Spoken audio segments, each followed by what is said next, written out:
வணக்கம். நான் சரஸ்வதி. நியூ ஜெர்சியிலேருந்து இந்த வீடியோ மேக் பண்ணி போடுறேன்.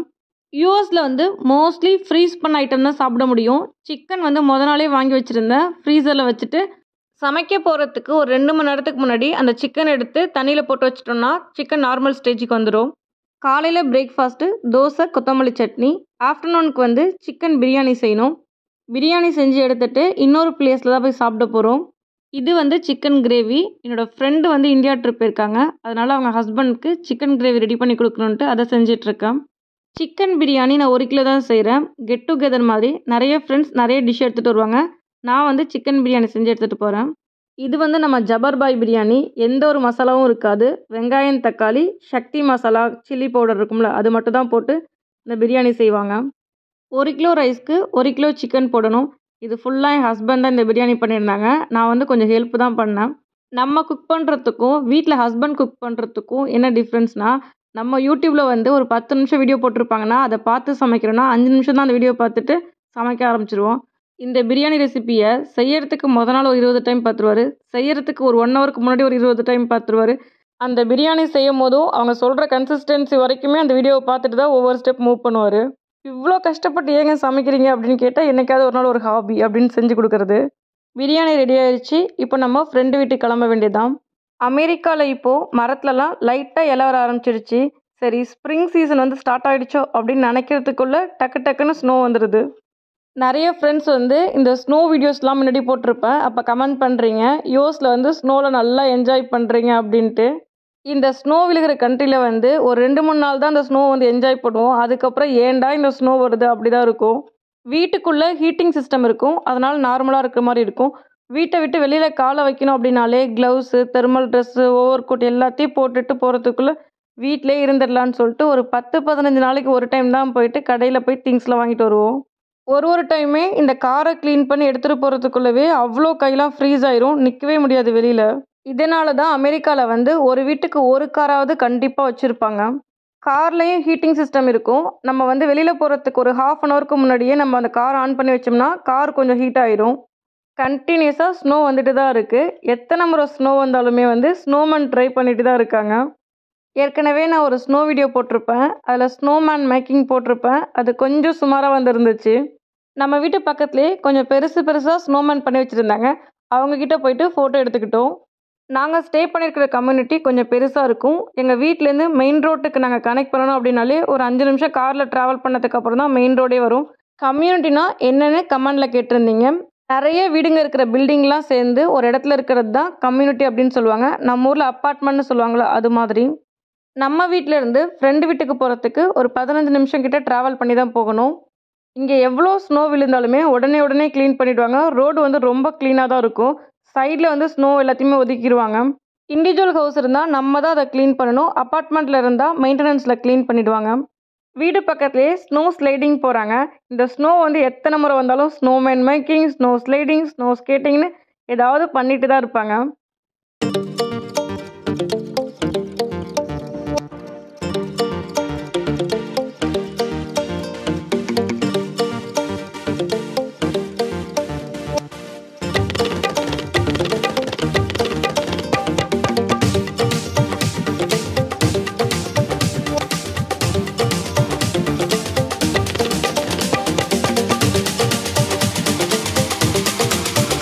ஃப்ரெண்டு வீட்டுக்கு வந்துட்டோம். கெட் டுகெதர் லஞ்ச் டைமுக்கு தான் பிளான் பண்ணியிருந்தோம்.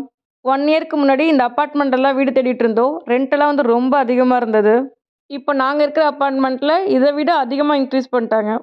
வீட்டுக்குள்ளே போன உடனேயே ப்ரொக்கோலி சூப் வச்சுருந்தாங்க. அதை முடிச்சுட்டு எல்லாருமே வகை வகையான ஃபுட் எடுத்துகிட்டு வந்தாங்க. நம்ம பாட்லாக் எப்போதுமே வெஜ் ஐட்டமும் கலந்துருக்கும், நான்வெஜ் ஐட்டமும் கலந்துருக்கும். இந்த முறையும் அப்படி தான். வெஜ் ஐட்டம், நான்வெஜ் ஐட்டம், குழந்தைங்களுக்கு காரம் இல்லாத ஃபுட்டு, அப்புறம் பெரியவங்களுக்கு காரமான ஃபுட்டு, இதெல்லாமே கலந்து தான் மெனு பிளான் பண்ணியிருப்போம். அதுக்கு அடுத்தாப்பில் டெசர்ட் ஐட்டம், ஸ்நாக்ஸ் ஐட்டம் எல்லாமே கலந்து தான் பாட்லாக் இருக்குமே. டைம் ஆயிடுச்சு. அதனால் போன உடனே எல்லாருமே சாப்பிட ஆரம்பிச்சிட்டோம்.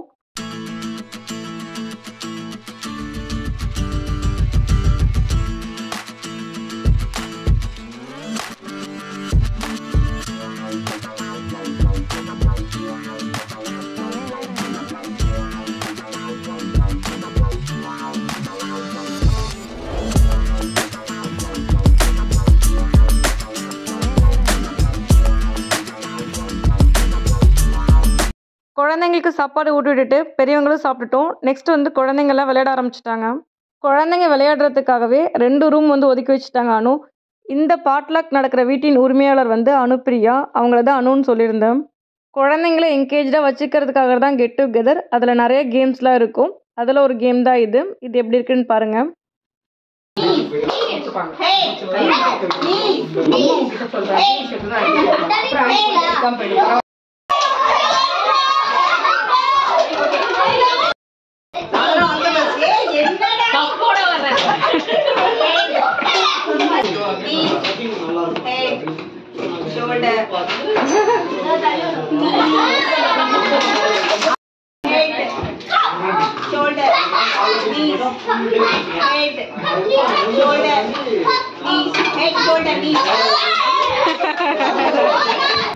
Shoulder, head, shoulder, head, knees,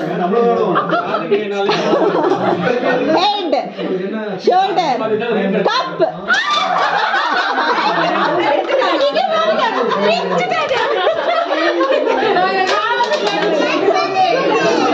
Shoulder, knees, head, shoulder, knees, head, head. Head, shoulder, knees, cup. Shoulder, knees, head, shoulder. Cup ding. Okay, head, cup.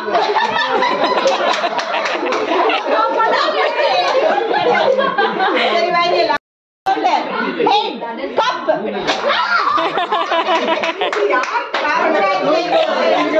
செம ஃபன்னாக இருந்துச்சு இந்த கேமு. குழந்தைங்களுமே ரொம்ப என்ஜாய் பண்ணாங்க. எங்களை மாரி அடல்ட்டுமே ரொம்ப என்ஜாய் பண்ணி விளாண்டு வந்த கேமை. ஃபைனலாக இந்த கேமோட வெற்றியாளர் வந்து சௌமியா. ரெட் கலர் சுடிதார் போட்டிருக்கா சௌமியா. ஒவ்வொரு பாட்லாக்குமே நாங்கள் வந்து புதுசாக தான் கேம் விளையாடுவோமே. நீங்கள் பொங்கல் பாட்டில் கூட பார்த்துருப்பீங்க, ராஜாராணி விளையாண்டோம். இது இந்த பாட்லாக்கில். இதுக்கப்புறம் நிறைய கேம்ஸ் இருக்குது பாருங்கள். அடுத்த ஒரு பிரேக்கு டெசர்ட் சாப்பிட்லான்ட்டு எல்லோரும் ஐஸ்கிரீம் சாப்பிட்டோம். அதுக்கப்புறம் வந்து கேம் ப்ளே பண்ணுறது இருக்குது. நிறைய ஃப்ளேவரில் ஐஸ்கிரீம் இருந்தது. சாக்லேட், வெண்ணிலா, ஸ்ட்ராபெரி, மேங்கோ, கோகோனட் எல்லாமே கலந்துருந்தது. எனக்கு வந்து நம்ம ஊரில் ஐஸ்கிரீம் சாப்பிட்றத விட இங்கே அமெரிக்காவில் ஐஸ்கிரீம் வந்து டேஸ்ட் நல்லா இருக்கிற மாதிரி ஃபீல் ஆகும். காஸ்கோவில் ஐஸ்கிரீம் ரொம்ப நல்லாயிருக்கும். ப்ராடக்ட் குவாலிட்டி வந்து இங்கே ரொம்ப சூப்பராக இருக்கும். பசங்கள்லாம் அவங்களே ஒரு கேங் செட் பண்ணிவிட்டு விளையாட ஆரம்பிச்சிடுவாங்க.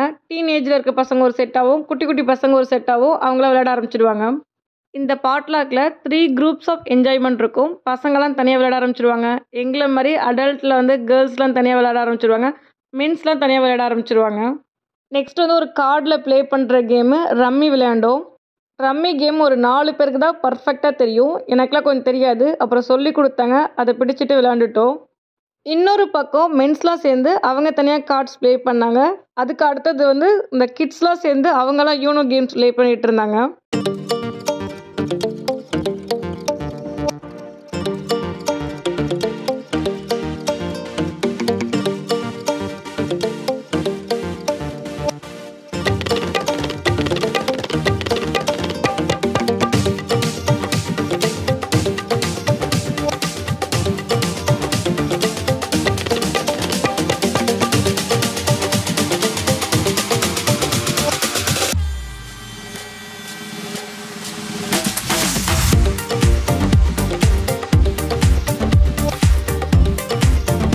கார்ட்ஸ் ப்ளே பண்ணி கொஞ்சம் டயர்ட் ஆகிட்டோம்ல. அடுத்து ஒரு டீ பிரேக்கு. இவங்க தான் வந்து அனு. டீ வந்து ரொம்ப சூப்பராக போடுவாங்க. என்ன தான் அந்த வயிறு ஃபுல்லாக சாப்பிட்டு டெசர்ட்லாம் சாப்பிட்டாலும் அந்த டீ குடித்தா ஒரு பூஸ்டப் வரும்னு சொல்லுவாங்கள்ல. டீ யாருக்காவது வேணுமா அப்படின்னு ஒரு வார்த்தை கேட்டால் எல்லாரும் வேணும் அப்படின்னு தான் கை தூக்குவாங்க. நிறைய பேர் இருக்கிற இடத்துல வந்து இந்த சில்வர் டம்ளரில், செராமிக் கப்லலாம் வந்து டீ கொடுக்க முடியாது. யூஸ் அண்ட் த்ரோ கப்பில் தான் வந்து டீ கொடுக்க முடியும். அவ்வளோ பேருக்கு ஆற்றி கலந்தெல்லாம் கொடுக்க முடியாது. டைரெக்டாக பால், சர்க்கரை, டீ தூள் எல்லாத்தையும் போட்டு கொதிக்க வச்சுட்டு ஃபில்ட்ரு பண்ணி கொடுத்துருவோம். இந்த பசங்கள்லாம் அந்த ஒரு நாள் வந்து ரொம்ப என்கேஜாக ஹாப்பியாக இருப்பாங்க. பெரிய பசங்களாம் சின்ன பசங்களை பார்த்துப்பாங்க. சின்ன பசங்களும் வந்து ஏதாவது ஒரு ஆக்டிவிட்டி பண்ணிகிட்டு இருப்பாங்க. பார்க்குறதுக்கே நல்லாயிருக்கும். ஆனால் எல்லா பசங்களும் ஒன்று சேர்ந்தாங்கன்னா வீடை தான் 2 ஆக்கிடுவாங்க. க்ளீன் பண்ணுறது தான் பெரிய கஷ்டமே. அதுவும் கீழே வந்து இங்கெல்லாம் உட்டன் ஃப்ளோர் அப்படின்றதுனால நடந்து போனாலே சவுண்ட் அப்படி கேட்கும். கீழே உள்ளவங்க கொஞ்சம் நல்லவங்களாக இருந்தால் நமக்கு பிரச்சனை இருக்காது. இல்லைன்னா மோஸ்ட்லி வந்து கம்ப்ளைண்ட் பண்ணி விட்டுருவாங்க கம்யூனிட்டியில். அடுத்து வாங்க அடுத்த கேமுக்கு போகலாம். நெக்ஸ்ட் வந்து பாட்டு போட்டி. பாட்டு போட்டியில் நான் வந்து என்னோடய ஸ்கூல் டைமில் விளையாண்டுருப்பேன். இப்போ விளையாடும் போது ரொம்ப நல்லா இருந்துச்சு. என்னோடய யூடியூப் வீடியோஸுங்கிறது என்னோடய லைஃப் ஸ்டைல் மெமரிஸை வந்து கேப்சர் பண்ணி ஸ்டோர் பண்ணிக்கிற ஒரு இடமாவும் நான் வந்து யூஸ் பண்ணுறேன். இந்த பாட்லாக்கில் உள்ள ஒரு ஹாப்பியஸ்ட் மெமரிஸ் தான் இந்த வீடியோவில் நான் வந்து கேதர் பண்ணி கொடுத்துருப்பேன். இந்த பாட்டுக்கு போட்டியிலையும் ஃப்ரெண்ட்ஸோட வாய்ஸ் கொஞ்சம் வச்சுருப்பேன். என்னோடய மெமரிஸ்க்காகவும் அவங்களோட மெமரிஸ்க்காகவும்.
எகெயின் ஒரு பிரேக்கு. எங்களுக்கும் பசிக்கும்ல அப்படின்ட்டு அப்புறம் சாப்பாடு எல்லாமே நிறையவே இருந்துச்சு. ஒயிட் ரைஸும் கொஞ்சம் அதிகமாக இருந்ததுனால ரசம் மட்டும் ஃப்ரெஷ்ஷாக வச்சு எல்லாருமே சாப்பிட ஆரம்பிச்சிட்டோம்.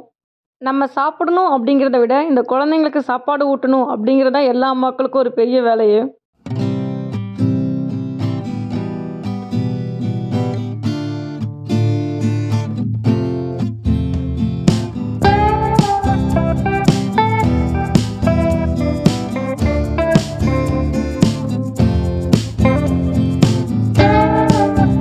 குழந்தைங்களுக்கு சாப்பாடெலாம் கொடுத்துட்டு நாங்களும் சாப்பிட்டுட்டு நைட்டு 10 கிட்ட கிளம்பிட்டோம் எல்லோரும் வீட்டுக்கு.